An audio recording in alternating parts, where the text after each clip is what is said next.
Assalamualaikum warahmatullahi wabarakatuh. Jadi ya kali ini mau bicara ke depannya ini kita mau pakai oli-oli apa ya. Karena kan sekarang ini yang namanya oli mesin itu ya terjadi penurunan. Makin lama itu makin buruk. Baik merek ternama maupun ya merek biasa-biasa. Tentu ya kalau yang merek nggak populer bisa jadi itu karena nggak ada produk baru lagi sehingga nggak ada revisi. Karena trennya ya untuk oli-oli yang masih terus produksi itu kok ya makin lama makin buruk. Jadi oli-oli yang populer, oli-oli yang rekomendasi seperti meseran B40 itu udah makin langka. Mungkin ada yang ngomong, oh banyak kalau meseran B40. Masalahnya yang tersedia itu mayoritas palsu. Jadi orang ketika coba pakai oli meseran B40 hasilnya beda dari yang dirasakan orang lain. Dan ketika diverifikasi ya sering memang akhirnya ketahuan bahwa oh meseran B40 yang dipakai itu yang enggak ori, enggak asli gitu ya. Yang khusus kalau untuk meseran B40 itu biasanya adalah tanda infinity. Jadi meseran B40 baru tahun 2024 yang untuk tanda infinity itu palsu ya biasanya ya. Ditandai juga dengan tanda cetakan tahun yang nggak begitu jelas. Atasnya sudah sesuai dengan yang asli, bawahnya yang nggak sesuai. Karena sepertinya dari pabrik pemalsunya itu bisa dapat ya, tutup botol meseran B40 yang asli. Ya pecarannya. Biasanya gitu juga ditandai dengan tutup botol yang beda ya. Malsunya juga serius sehingga misalnya angkanya pun bisa disamakan. Tapi kalau yang itu biasanya kadang jadi beda ya antara fontnya yang ada di bawah dengan yang di atas.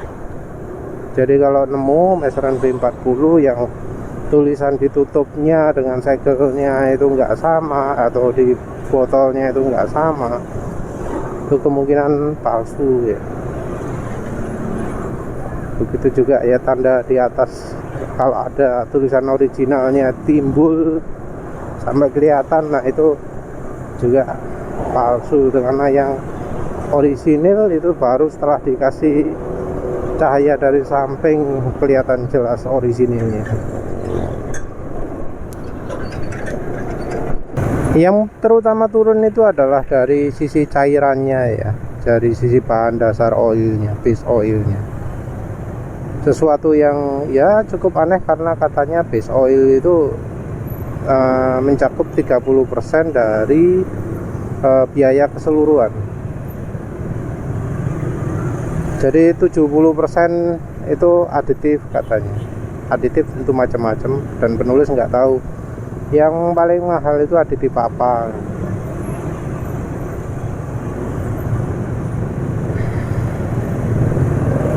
Faktor cairan ini juga dipengaruhi oleh pabrikan oli yang entah mengapa sudah salah arah sehingga yang difokuskan itu adalah viscosity index. Jadi ya sekarang ini kalau menurut penulis yang paling penting adalah cari oli yang viscosity index-nya nggak perlu tinggi, karena dengan viscosity index yang tinggi jadi muncul kelemahan, olinya itu nggak tahan dipakai lama, pakai jarak jauh, pakai RPM tinggi dan seterusnya. Kalau dari sisi aditif, nah biasanya sangat bergantung pada harga ya. Oli yang harganya 30.000 bakal kalah dengan yang harganya 150.000, biasanya seperti itu. Jadi Kalau soal aditifnya, oli itu memang ya thresholdnya lebih tinggi. Jadi oli murah sampai yang 120.000 gitu, seringnya aditif padatnya, aditif anti aus, aditif pemaneh ya. Pokoknya yang bikin suaranya halus, yang bikin olinya licin, itu biasanya oli di 100 ribuan ya, yang komplit yang ada. Yang jadi masalah adalah ketika oli-oli mahal itu ya ternyata secara cairannya, secara bahan olinya juga buruk, bahkan lebih buruk daripada oli-oli murah. Oli-oli murah itu ya tentu maksudnya oli-oli di bawah 40.000 ya, di bawah 50.000. Jadi anehnya seperti itu ya. Justru karena oli-oli murah itu nggak ngejar viscosity index improver, maka kebanyakan olinya justru malah lebih baik. Jadi untuk oli-oli yang bahan olinya itu bagus, cukup bagus, itu malah lebih awet daripada oli yang harganya 2 kali lipat atau sampai 5 kali lipat pun ya masih lebih bagus. Ini kita ngomong cairannya saja ya, bukan aditifnya.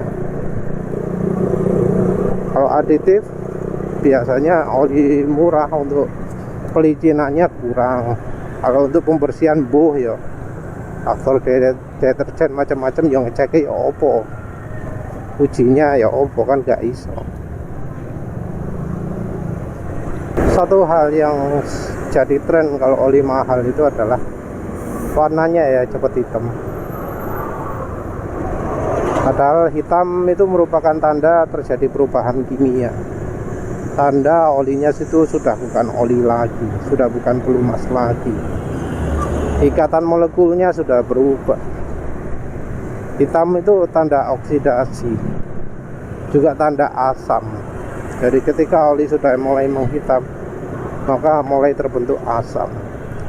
Ketika hitam ini juga mulai muncul endapan. Hitam itu harusnya nggak boleh dipakai lagi. Kalau acuan zaman dulu sih, oli yang ketika diteteskan ke blotter kertas, ya anggap aja kasarannya kertas tisu, warnanya coklat setelah dibiarkan mengering 3 jam, nah itu baiknya sudah jangan dipakai lagi. Oli seperti itu sudah dianggap nggak layak pakai. Sebenarnya sih parameter ganti oli banyak ya. Kemarin penulis bahas soal keasaman oli yang sudah asam, mungkin pH 4, pH 3 itu baiknya diganti. TBN nya kurang dari 3 juga baiknya diganti. Jadi TBN oli itu makin lama makin habis kan. Nah, TBN nya 3, olinya perlu diganti. Ya ironinya kalau uji oli ala Indonesia, TBN itu nggak diuji ya, padahal itu parameter penting yang pernah kita lihat ya, mungkin oksidasi, terus partikelnya ya. Jadi ya penulis ini bukan orang yang ngefans oli mahal, karena seringnya oli mahal itu karakternya cepet hitam. Bahkan ya termasuk terakhir-terakhir ini kan penulis nyoba oli sintetik yang harganya di atas 100.000 juga ya, termasuk juga yang kurang dari 100.000, itu mayoritas jadi cepet hitam gitu ya. Termasuk oli yang harga 250.000 itu cepet hitam, entah mengapa ya. Mungkin karena pemakaian di mobil oli itu volumenya banyak, bisa sampai 5 liter, mungkin ada 7 liter bolali yang V6 ya, 7 liter kan. Oli di kendaraan tersebut ya awet dibandingkan dengan ya di motor yang olinya itu nggak sampai seliter. Nah, penulis sendiri kan ya biasa rekomendasi oli berdasarkan itu ya, tentu juga dengan dipakai. Nah, kalau misal oli-oli itu sudah punah gimana? Karena kan oli rekomendasi itu meteran B40, orang pun sulit kan beli online, banyak yang takut nanti dapat palsu. Oli orangnya saya 40 pun ya itu oli lama, entah masih diproduksi atau enggak. Sebelumnya kan penulis rekomendasinya orangnya SAE 20W50, tapi karena habis akhirnya yang direkomendasi jadi yang SAE 40. Ya pasti lambat laun akan habis juga. Yang sudah habis dari lapak yang terkena jual oli Win dari Nami Store itu kan sudah habis duluan Win Formula Car ya, Win Formula Car 20W50. Yang ada cuma yang 10W40, dan 10W40 sifatnya bakal beda daripada yang 20W50 walau namanya sama. Yang sama-sama 20W50 pun ternyata malah nggak sebaik yang Formula Car. Jadi ada Formula P4T, Formula 4T untuk motor, terus Formula Super untuk mobil. Itu ya ternyata nggak sebaik Formula Car kalau menurut penulis. Juga ada yang rekomendasi oli diesel yang SAE 40 ataupun yang 15W40. Itu juga sudah penulis coba dan ternyata mengecewakan.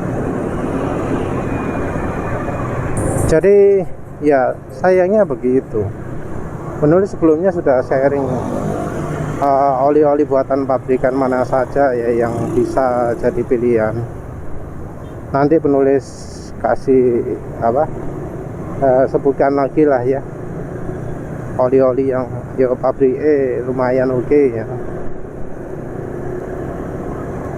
Tapi ya sayangnya kadang kalau dari pabrikannya itu ada merek bagus, ada merek jelek juga. Karena ya pabrikan buat oli yang merek mahal dan merek murah, oli premium dan oli biasa kan istilahnya. Itu juga repot juga membedakannya. Tapi ya secara keseluruhan ya, kalau kita ngomong bahan dasar oli murah itu lebih banyak yang oke ya. Sementara oli mahal itu lebih banyak yang nggak oke. Kita mau bicara bahan oli ya. Kalau memang besok oli-oli yang rekomendasi sekarang sudah nggak ada, yang perlu ditelusuri itu adalah oli-oli murah. Ya tentu ada oli-oli yang juga pantangan. Sifat dari oli murah kalau dari cairannya itu biasanya adalah mudah menguap. Jadi yang perlu dicari adalah oli murah yang tidak mudah menguap. Ini ya ujinya tinggal uji pemanasan. Terus untuk aditif, kita ya baiknya nambahi sendiri. Jadi karena oli murah itu aditifnya yang minim, maka ya solusinya kita pakai oli tersebut dengan aditif. Aditifnya tentu bukan aditif aftermarket ya, walau memang ada aditif oli aftermarket, tapi penulis nggak rekomendasi aditif oli aftermarket. Mending pakai oli samping. Oli samping kalau sekarang ya Evalup 2T atau Gasoli G1000 botol hijau. Evalup 2T botol hijau dan Gasoli G1000 botol hitam. Nanti kalau suatu saat hilang nggak baik lagi ya cari oli 2T lain ya, yang murah tentunya. Nyarinya oli samping yang menghasilkan banyak kerak, karena kalau nggak banyak keraknya itu malah nggak kerasa efek oli sampingnya. Jadi itu ya, kalau di masa depan oli-oli rekomendasi sudah nggak ada atau sudah berubah jadi jelek sifatnya, ya wis terpaksa cari oli-oli murah. Cari oli murah yang kekentalannya bener, yang kalau pakai RPM tinggi tetap halus, dan nggak mudah menguap. Nggak mudah menguap ya ujinya ya tinggal dipanasi. Selain itu ya olinya wajib tambah aditif. Ya wes lah, itu saja. Terima kasih sudah menonton. Assalamualaikum warahmatullahi wabarakatuh.